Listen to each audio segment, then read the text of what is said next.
America की jail अल्कतरास का part 2 पर मैं बात करूंगा, क्योंकि उसमें हमारी बात पूरी नहीं हो सकी थी कि ये जेल से किस तरह से भागे। इतनी खौफनाक जेल से निकलना बहुत मुश्किल काम था।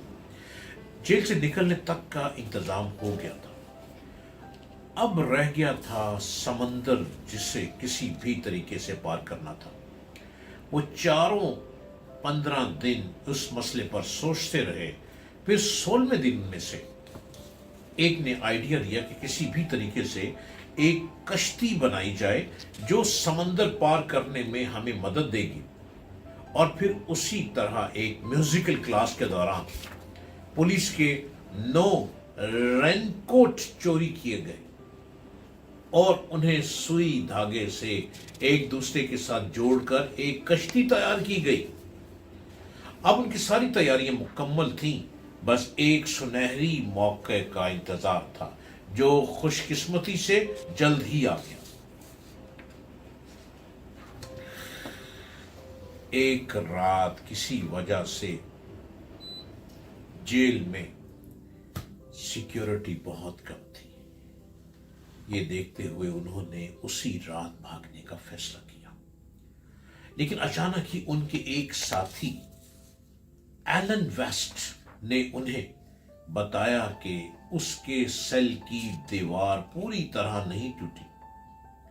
वो सब हैरान थे कि उसने पहले क्यों नहीं बताया, लेकिन उस सुनहरी मौके को वो गवा भी नहीं सकते थे। लिहाजा उन्होंने एलन वेस्ट को छोड़कर खुद उसी रात जेल से भागने का फैसला किया और निकलने से पहले अखबार से चेहरों के पुतले बनाए और अपने अपने बिस्तर पर रखकर ऊपर कंबल डाल दिया। उन पुतलों को दूर से देखने पर बिल्कुल ऐसा लग रहा था जैसे वो तीनों अपने बिस्तर में ही मौजूद हैं। दिमाग देखें चोरों का, अगर ये दिमाग सही इस्तेमाल होता तो वो कहां पहुंच चुके होते। अपने अपने सेल से निकलने के बाद वो पिछले कॉरिडोर में दाखिल हुए जहां सिक्योरिटी बिल्कुल भी नहीं थी, और वहां मौजूद एक पाइप की मदद से छत पर चढ़ने के बाद वो तीनों बिल्डिंग के पीछे रस्सी फेंक कर नीचे उतर गए और जेल की जालियां काट कर जेल की हदूद से बाहर निकल गए।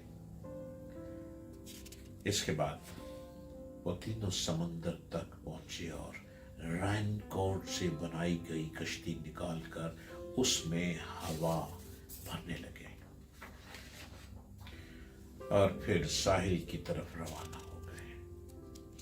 पूरी रात गुजर गई, लेकिन किसी को उनके भागने की भिनक भी न पड़ी।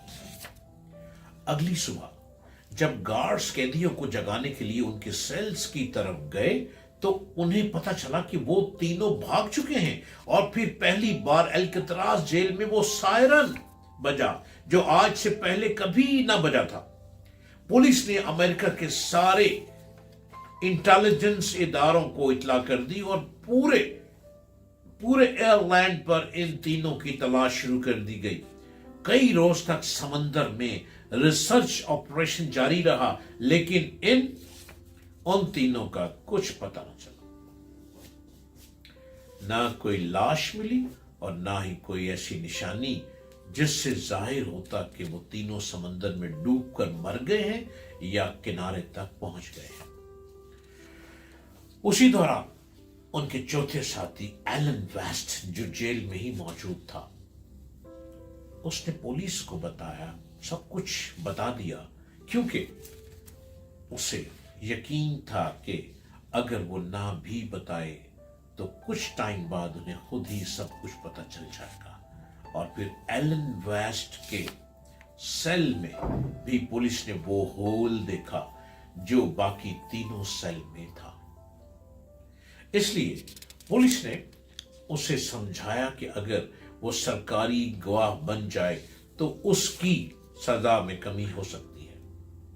लिहाजा उसने अपना सारा मंसूबा पुलिस को बता दिया, लेकिन हैरत इस बात की थी कि साहिल पर भी उन्हें कोई कश्ती या कोई ऐसी निशानी ना मिली جس سے یقین ہوتا کہ وہ ساحل تک پہنچ گئے ہیں، اور نہ ہی سمندر پر تیرتی ان کی کوئی لاش انٹیلیجنس اداروں کو ملی۔ ایک عرصے تک ان کے گھر والوں پر بھی نظر رکھی کہ شاید وہ اپنی فیملیز کے پاس چلے گئے ہوں یا کبھی کبھار ان سے ملتے ہوں، لیکن آج 62 ایئرز گزر چکے ہیں۔ 62 سال گزر جانے کے بعد بھی کوئی ان سے ملا اور نہ ہی انہیں پکڑ پایا۔ ان تینوں کے جیل سے بھاگنے کے اگلے ہی سال مارچ 21 1963 کو الکتراز جیل کو بند کر دیا گیا۔